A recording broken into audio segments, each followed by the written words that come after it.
Yang penting jangan dikasih ban cacing aja. Ya, buat drag race bisa jadi mungkin.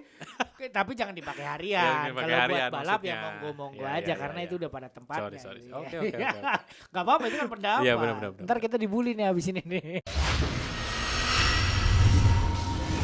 Hola, ketemu lagi Vibrato.com bersama saya Januar Yoga dan ini Saya Setio perkenalkan. Adi. Setiadi ini baru menemani saya di sini menggantikan saudara Bangkit yang sedang dalam perjalanan menuju ke kantor. Jadi kita gantiin dulu lah. Gantiin dulu nih Mas Adi ini. Ya.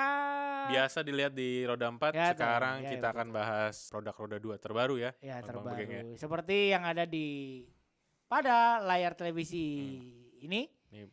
ada. Oh ya ini kita nyebutin dulu segmen ini. Oh iya. Belum nyebutin betul. segmen ya. Segmennya masih tetap sama kalau saya sama Bangkit tuh Auto rival. Nah sekarang juga Auto Rival lagi. Ya. Cuman produknya yang ini produk baru. Ini dinanti-nanti ya sama penggemar motorsport ya. Motorsport 150 entry cc. level 150 cc. Ya ngabers lah ya. Sebutan legendaris tuh. Ngabers. Ntar 10 tahun kemudian yang pakai motorsport tuh ngabers disebutin. Janganlah. Apa kita munculkan tren tersebut?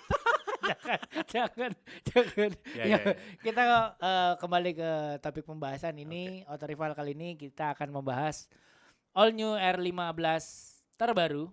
Betul. Dengan dari Honda all new CBR 150. 150R. Nah, kita akan membahas kedua unit ini. Jadi teman-teman di rumah juga atau dimanapun kalian berada nonton video ini bisa membandingkan mana yang terbaik, mana yang unggul, mana yang lebih bagus. Benar banget. Jadi kita tidak mengunggulkan ini produk ini lebih unggul enggak. Cuman kita membicarakan pada dasarnya by data. Tapi memang sebenarnya dua produk ini nih kayak dua kutub yang berseberangan ya Bang ya. Terus, penggemarnya tuh dari awal ya. Penggemarnya nih kalau misalnya gue udah ada lama dengan CBR 150 pasti akan ke CBR 150. Yang di R15 juga kayak gitu. Jadi ini benar-benar produk yang head to head di pasaran dan juga pastinya ditunggu-tunggu oleh masing-masing penggemarnya sih sebenarnya. Sebenarnya ada satu lagi di kelas yang sama. Itu ada Suzuki Gesek ya. Ya. Cuman ya itu nanti pembahasannya selanjutnya lah. Sekarang kita pembahasan yang lebih baru. Kompetitor yang paling dekat lah. Paling Yamaha dan Honda. Benar. Ya dua unit ini. Gitu. Oke. Let's go. Kita Oke. bahas. Yang pertama kita bahas dari sisi desainnya Mas Adi. Okay. Mas Adi kemarin udah tes iya. 15 buat R15 yang baru. Ini ya informasi ya. Saya nih salah satu yang beruntung sebenarnya. Alhamdulillah ya. Iya, benar kan ya. Untuk nyobain R15 langsung di Sentul beberapa waktu lalu. Jadi diundang Yamaha dan experience-nya mungkin bisa dilihat di video di sini. Nah, itu bisa dilihat ya videonya udah ada. Jadi, dan kalau soal desain nih sebenarnya balik lagi ya. Sebenarnya ini selera sih.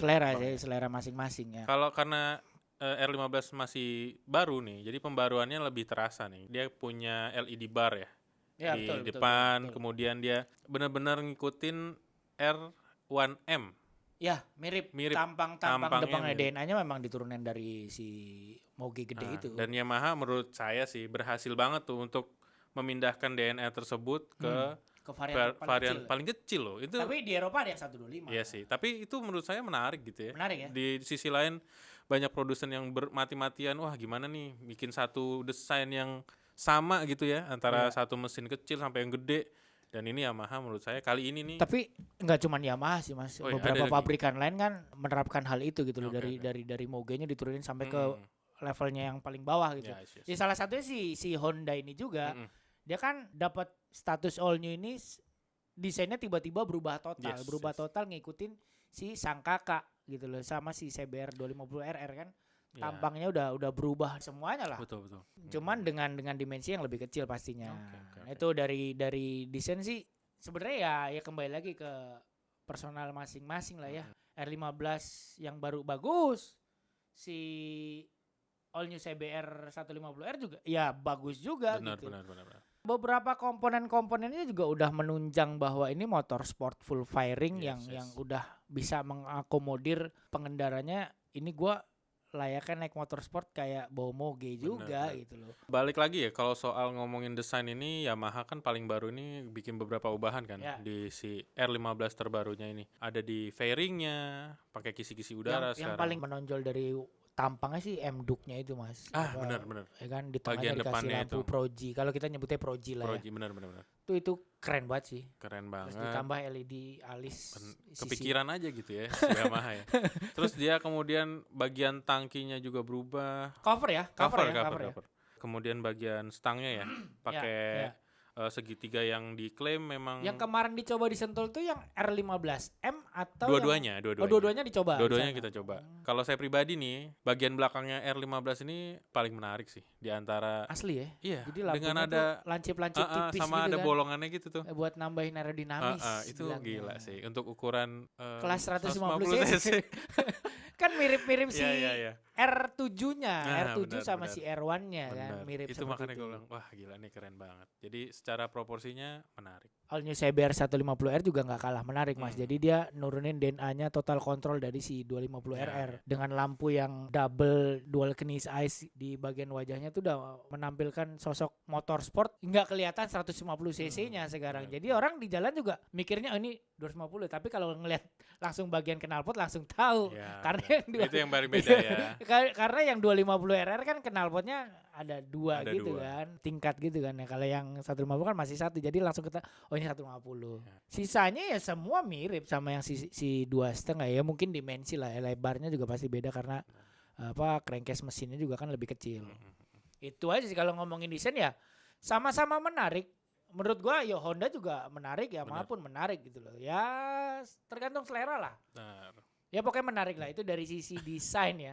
Pasti kita menarik. Jangan lama-lama di bagian ini karena akan ada plus minusnya terus nih. Pasti manjang kalau manjang ya karena ya Mas Adi bilang ya mau menarik, Honda pun gue bilang menarik. Benar. Gitu. Oke, kita lanjut. Sekarang kita lanjut, kita ngomongin mesinnya. Nah, kalau ngomongin mesin ya tadi sama-sama di kelas entry level lah. Sama-sama motorsport full fairing 150 cc. Apa yang ditawarin nih sama mereka nih ya? Kalau dari Honda itu yang ditawarkan adalah pendingin cairan. Dia udah pakai ini ya, DOHC, liquid ya? DOHC sama teknologi yang terkenal dari Honda itu ya tetap PGM-FI untuk efisiensi bahan bakar. Kalau untuk kapasitasnya sendiri ya 148,16 cc dengan tenaga yang bisa dihembuskan itu di 16,8 horsepower pada 9.000 rpm dan torsinya 14,4 Nm pada 7.000 rpm. Sementara si Yamaha kayaknya lebih gede ya kayaknya ya. Lebih besar karena cc 155. Terus belum teknologi unggulannya dia kan VVA. Berapa tenaganya Mas? Kemarin sempat nyobain dan dibilangin sama Yamaha itu sekitar 19 horsepower, cukup gede ya untuk 150 cc jauh, ya. Bedanya 5 HP. Iya makanya. Sama si Honda. Torsinya tuh sekitar 14,7 Newton meter. Dia kan kebantu sama si VVA itu Mas. Tenaganya jadi merata di seluruh putaran mesin kan. Nah lu juga udah pernah nyobain si CBR. Ya berarti lu bisa membandingkan tuh pada saat lu pakai disentul si R15 baru tuh ada perbedaan dari sisi tenaga, powernya mungkin. Kalau gua yang masih keinget itu kalau Yamaha itu putaran bawahnya ya sampai menengah itu dia ngasih power yang benar-benar cukup ngisi gitu loh. Sedangkan kalau si CBR ini kalau digambarin malah lebih linear gitu. Dia pelan-pelan gitu. Oh, flat. Jadi harus butuh panjang ya. Panjang gitu. Ini gua ya, seingat gua itu waktu itu. Tapi ya itu karakter memang karakter mesinnya si SOHC sama DOHC kan masing-masing pabrikan beda. Jadi si R15 ini memang unggul di tarikan bawah sampai menengah gitu loh. Sementara si CBR itu ya flat. Dan ini bisa jadi pilihan apa ya? Untuk memilih ya. Untuk memilih karakternya ya. Karakter yang suka buat harian tuh paling penting tuh sebenarnya pertanyaan si Honda penting. Itu juga udah cukup gitu loh. Lu mau di jalan raya kena macet mau ngapain, mau tenaga gede juga percuma. Benar banget. Gitu loh. Benar. Itu sih yang di pertanyaannya sebenarnya ini buat harian nih gimana ya? Cuman sayangnya kita belum minjem nih buat harian nih. Kemarin kan masih di sirkuit, di Sentul gitu. Tapi ntar kita bakal bahas lagi dua produk unggulan dari masing-masing pabrikan ini akan kita tes di jalan raya seperti apa ya, apa menunjangkah untuk pengendara harian menggunakan sport full fairing. Itu jadi itu apa ya, intrik tuh, lumayan tuh, menarik pertanyaan seperti itu karena tuh. Ya orang berpikiran gue mau beli sport full fairing kan memang biasanya untuk ya oke Hobi, lah, hobi, gitu hobi. untuk hobi Weekend. nyalurin weekend di sirkuit Benar, gitu kan. benar. Tapi bisa nggak sih dipakai Kayak harian Oke, dengan oke. tenaga segini, powernya segini, keunggulannya ini, mesinnya bla bla bla, itu sih. Iya, iya. Nah itu Oke, balik lagi ke teman-teman Viroto.com. Oh iya, bagus nih si Honda, tenaganya nggak terlalu besar, cukup lah buat harian, buat gua dari rumah ke kantor lah. benar. Mungkin. Dan pertanyaan lagi ya soal konsumsi BBM-nya seberapa sih? Nah, itu tuh kayaknya nggak relevan ya untuk gua motorsport ya. Kadang gini Mas, gue juga sering mendapatkan pertanyaan hal itu gitu di teman-teman di luar sana bahwa, "Bang, gua kalau beli motor ini konsumsi BBM-nya gimana ya?" Lu sekarang beli motor 30 jutaan ke atas, bahkan mendekati 40. Ya kan? Lu masih nanya konsumsi BBM, menurut gua udahlah boy, lu kalau mau beli motor ya mau irit jangan beli yang jadi milih fun aja ya udah gitu ya. lu buat nyalurin hobi lu ya udah benar. beli aja, lu gak usah mikirin konsumsi BBM. Ya kalau lu mau irit mending motor lu bersihin, lu cuci rapi, taruh di atas TV tuh. Lu pajang dah tuh, lu liatin tuh tiap hari. Irit kan. Oke. Benar itu Ya, paling cuman irit nggak tuh. salah juga kalau memang mau nanyain efisiensi ya sebenarnya sih tergantung pemakaian lah ya. Si pabrikan juga insinyurnya itu juga menciptakan sebuah sepeda motor ya nggak cuma nyiptain, juga pasti ada penelitiannya. Efisiensi itu untuk jalur perkotaan tuh segini, walaupun ini khususnya di segmen sport gitu kan. Masih terhitung standar lah lah ya. pasti. Bisa gue bilang ya mungkin 1138, 139. Itu udah bagus banget tuh. Iya udah keren banget lah. Berarti itu gas-gasnya tuh diatur banget tuh kayaknya. Ini berarti jarinya sekolah. Jari tangannya tuh sekolah. Oke. main betat. Bagian mesin nih kita sudahi saja. Ya, pakai teman-teman udah pada tahu karakternya si Yamaha, karakternya Honda. Ya tadi SOHC, DOHC kalian juga udah pada tahu karakternya seperti apa. Kembali lagi ke kalian nih. Pilihan terserah. Karena nggak bisa dilihat secara ini ya. Nggak bisa Mas. Gede kecil nih gitu, nggak bisa cuy. Kalau udah ngomongin harian nggak bisa. Lo akan apa ya? Ya semuanya mencukupi gitu aja. Itu dia tadi dari sisi mesinnya. Sekarang kita bahas dari ini yang paling penting Mas. Fitur, waduh fitur ya. Fitur asli. Ini kayaknya jadi penilaian orang untuk kemudian memutuskan untuk membeli sebuah unit gitu kan. Bahkan mungkin ketika pembeli pertama gitu kan misalnya bandingin nih dua motor ini nih, wah dengan harga segini apa yang bisa gue dapat nih, apaan aja nih ya kan. Itu sih ini segmen yang patut dari Yamaha Mas. Harus diakui nih sebenarnya. Yamaha memberikan pembaruannya tepat di akhir tahun kan. Betul. Dengan beberapa pembaruan yang cukup terasa signifikan untuk segmennya ya. Fitur Y-Connect. Ya yang sama kayak si NMAX sama si Aero. Kayak ini semua model Yamaha akan sepertinya seperti itu. Dan ini mudah banget dimasukin Yamaha ya untuk semua segmen betul, kayaknya. Aplikasi Y-Connect itu cukup menghibur. Karena ini jadi pertanyaan kan sebenarnya. Benar. Digunainnya bagaimana gitu. Dengan mungkin adat untuk menggunakan gadget gitu ya, tapi seberapa sering sih sebenarnya gitu orang kan. yang naik motor harus disambungin ke gadget gitu. Tapi dengan adanya fitur ini kita jadi belajar sebenarnya kan. Bener juga sih. Ada namanya pengenalan teknologi di mana pemiliknya bisa connect sama dengan 5 tahun 10 tahun ke depan kan teknologi udah semakin canggih, ada lagi pembaruannya, ini. Jadi sebenarnya tidak bisa dibilang percuma mungkin di motorsport gitu, nggak bisa juga. Ya tetap kepake Mas, hiburan buat si pengendara tuh hiburan. Lu bisa mengetahui konsumsi BBM dari titik A ke titik B, mencari lokasi parkir, terus ada notifikasi email, telepon, pesan, bisa lu setting ada pesan WhatsApp. Karena gue udah coba semuanya, itu kepake Mas, kepake banget. Terus pembaruan lainnya ada di fitur Quick Shifter. Tapi cuman atas doang. Ini kayaknya berbeda dengan yang model-model 250 cc yang bisa atas bawah ya. Betul, si JTEC 25R sama si CBR. R15 terbaru ini dia bikin quick shifter untuk perpindahan ke atas saja. Dan ini terasa kepake ketika di sirkuit kemarin ya. Itu gampang banget untuk mindahin gigi ke atas. Jadi tinggal kuasnya dicongkel aja, semudah itu gitu loh. Sebenarnya juga si pada saat lu nurunin gigi kan udah kebantu sama si assist sleeper clutch juga kan. Itu udah Mendukung banget. Ini jadi kayak fitur yang komplit ya untuk feeling berkendara sporty. Betul. Belum lu remnya udah ABS 2 channel ya. Nah, itu dia ABS tuh. 2 channel tuh. Kerasa sih. Terus varian tertingginya itu yang R15M udah ada traction control, benar? Traction control. Kontrol traksi. Kontrol traksi itu sebenarnya luar biasa loh di kelas tapi, 150 cc iya, Mas. Tapi apa ya, banyak orang nanya, aduh nih buat apa sih? Sekali lagi sih pertanyaan buat apa itu Betul. akan sulit dijawab kalau lu gak ngerasain. Gak ngerasain langsung, kepake. Walaupun lu bilang, masa motor 150 cc dikasih traction control, yang Matic aja dikasih. Iya. Apa yang terbaru ya? NMAX ya terbaru. NMAX dikasih traction control. Kepake itu di jalanan licin, di jalanan pasir, berbatu yang abis kena basah itu kepake, bro. Pengamanan yang ABS 2 channel itu mendukung fitur keamanan yang kayaknya semakin kesini nih kalian bisa dapetin dengan harga yang lebih murah ya. Ya iyalah. Ya bang ya. Jelas lah. Dengan teknologi kayak gitu luar biasa sih. Nah kalau si Honda ini ya, Honda gimana tuh bang? Istilahnya masih ya ABS ada, ABS di depan, terus asisten sleeper clutch kebantu lah untuk pengoperasian kopling.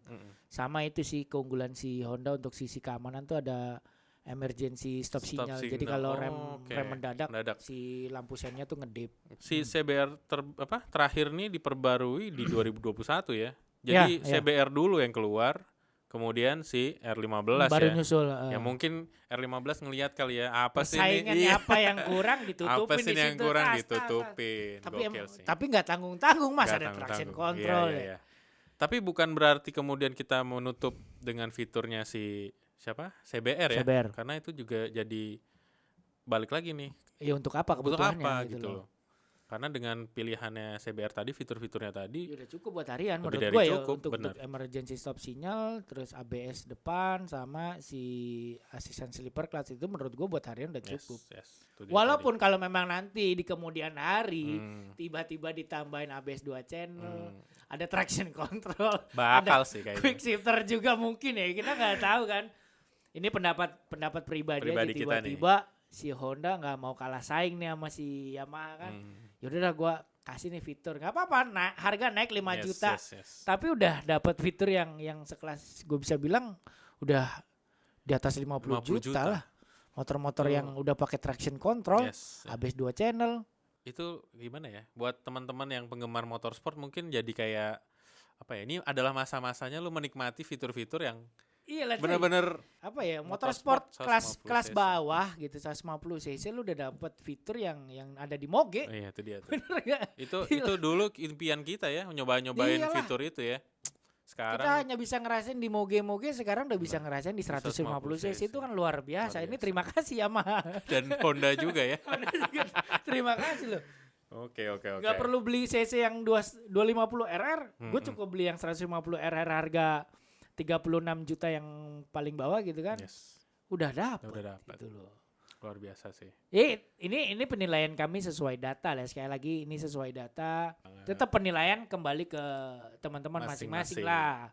Nih untuk masalah harga sih berapa sih Mas yang R15 terbaru tuh? Dia dimulai sekitar 38 jutaan ya. Itu yang connected, varian jadi yang bawah. Standarnya itu sekarang R15 adalah R15 Connected.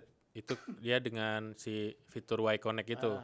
Terus kemudian di atasnya kita akan dapat R15M. Ini model yang apa ya, dibilangnya lebih sporty lah ya, istilahnya yang gitu. Yang tadi DNA-nya dengan sama ABS, si strippingnya juga mirip sama si Moge kelas si atas R1M kan. itu ya. Tahun lalu tuh ada yang namanya seri anniversary 60 tahun.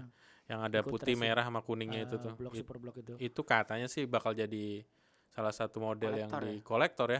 Mirip-mirip jadi R15M itu ada di harga 43,5 juta. Si R15M anniversary. Yang anniversary itu ada di 44 ya. 44 jutaan. Jadi sisa sedikit lah. Gimana dengan Honda gimana kalau Honda? Ini kalau Honda itu di varian paling bawah itu ada yang non ABS Mas. Di non ABS itu dia masih nyediain ya. Ada masih nyediain yang masih konvensional. Itu ada di harga 36 jutaan. Terus ada lagi yang modelnya Honda Racing Red itu yang di lebur warna merah. Ciri khasnya dia itu yang non ABS-nya ada di 36880. Terus yang versi ABS-nya itu ada di angka 40 jutaan. Sementara dia juga punya si AHM tuh punya yang CBR 150R yang tipe MotoGP Edition. Ya. Itu ada di harga paling tinggi di 41 jutaan. Jadi sebenarnya nggak beda jauh ya dua produk ini ya. Nggak jauh memang. Kalau misalnya mau menghilangkan nih variannya CBR 150 yang tanpa ABS nih, dia di 40 jutaan juga loh. Sama. Ya, ini apalagi nih kita dari dua model ini nih kita akan bahas. Udah lah Mas. Udah selesai ya? Ya kita kesimpulan aja deh. Menurut Mas Adi gimana dengan hadirnya si Yamaha, all new Yamaha? Sejujurnya nih ya, sebenarnya gue nih bukan penggemar motorsport gitu loh. Ya. Gue lebih seneng kayaknya model-model yang naked bike. Ya, lu tahu sendiri dengan perut besar. Agak susah gitu loh, nunduk gitu agak susah. Cuman sejujurnya gue nggak bisa kalau misalnya gue punya kepikiran untuk beli si motor 150cc motorsport, akan sulit untuk menjauhkan si R15 ini nih. Sejujurnya. Pilihan terberat. Iya benar loh. Cuman kalau misalnya mau lebih ke mungkin merek, mungkin bisa nggak sih orang milih karena merek? Bisa jadi ya. Bisa. Honda jadi salah satu yang kuat juga kan. Ya, brand image-nya udah luar biasa lah. Siapa sih yang nggak kenal Honda gitu. Orang ada di salah satu daerah semua motor disebut Honda. Gitu. Tapi balik lagi sih ya, keputusan akhir tuh di Dana sih. Dengan harga 44 juta nih. Paling mahalnya si R15 ya. Kayaknya gue akan lebih memilih ke Honda mungkin ya. Dengan spare dana tersisa gue modifikasi. Oh iya, itu benar juga itu. Bisa jadi loh. Ini gue ya. Pendapat. Solusi. Bisa jadi solusi lah. Solusi bisa jadi. Iya enggak? Itu aja yang sih. Menurut lo di daerah gua fitur-fitur ini sepertinya nggak kepake nggak kepake mungkin. Bisa aja gue beli yang si CBR aja lah gitu kan. Termasuk ada yang beli si CBR 150 tanpa ABS itu kan mungkin memang ada pasarnya di situ. Iya, orang-orang nggak butuh ABS gitu kan. Iya betul. Ya jadi gue beli varian itu yang paling bawah gitu kan. Sisanya buat modif. Yang penting jangan dikasih ban cacing aja. Ya. God drag race bisa jadi mungkin. Tapi jangan dipakai harian. Kalau buat balap ya monggo aja karena itu udah pada tempatnya. Sorry. Oke. Gak apa-apa itu kan pendapat. Iya benar. Ntar kita dibully nih abis ini nih. Kalau lu gimana Bang? Ngelihat dua motor ini nih gimana nih? Oke, gue sih penilaian gue hampir sama kayak lu ya. Di istilahnya gak terlalu suka lah sama yang sport full fairing. Ya. Karena pegel. Karena gue pernah pakai Bekasi ke Malang. Buset. Pakai sport full fairing. Mantap. Itu gue rasanya kayak abis digebukin sama kereta Jogja Solo. Pramek tuh zaman dulu. Asli pegel tengah. Berarti ini udah terbukti nih ya. Udah buktiin sendiri nih. Enggak, ini pendapat pribadi ya. Pribadi. Enggak usah dipanjang-panjangin istilahnya. Ya kalau gue pribadi memang tadi gue juga lebih suka yang naked bike gitu loh, yang suka naked bike stang lebar. Tapi nggak ada salahnya jika gue punya duit segitu. Yeah. Kalau gue jujur gue lebih pilih R15 sih Mas. Oke. Gue lebih suka yang ada hiburannya. Oh itu dia. Gue lebih ke Y Connect-nya sih. Kalau gue lebih ke Y Connect. Kalau fitur lainnya oke lah itu bonus.